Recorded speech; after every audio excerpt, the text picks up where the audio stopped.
Have you ever wondered what the world around you looks like up close? Prepare to be amazed, because today we're diving into the hidden world that exists right under our noses. We're talking about common household items, viewed through the lens of a powerful microscope. Get ready for some shocking revelations. First up, let's take a look at a humble grain of table salt.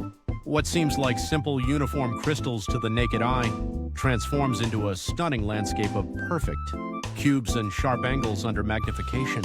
It's a reminder that even the most ordinary things possess extraordinary beauty. Next, let's zoom in on a piece of paper. You might think it's smooth, but under the microscope, it's a chaotic jungle of intertwined fibers. These cellulose fibers, derived from wood, create a surprisingly complex network that gives paper its strength and texture.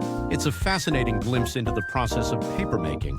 Now, prepare for a close-up of something we use every day, a cotton swab. The fluffy cotton, when magnified, reveals a tangled mass of fibers.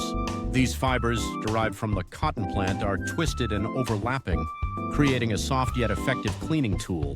The level of detail is truly remarkable. Let's move on to something a bit more personal. Your toothbrush. Under the microscope, the bristles are far from smooth. You'll see tiny, jagged edges designed to scrub away plaque and bacteria. It's a stark reminder of the microscopic battle we wage every day for oral hygiene. And finally, let's take a look at a common kitchen staple, sugar. What appears as simple crystalline granules is revealed to be a dazzling array of shapes and sizes under magnification. Each grain of sugar displays a unique structure, creating a beautiful and complex microscopic world. It's a sweet surprise. So what's the takeaway from all of this? The world around us is far more intricate and fascinating than we realize. By taking a closer look, we can appreciate the hidden beauty and complexity of even the most mundane objects. So next time you reach for one of these items, remember the incredible world that lies within. You might just see things differently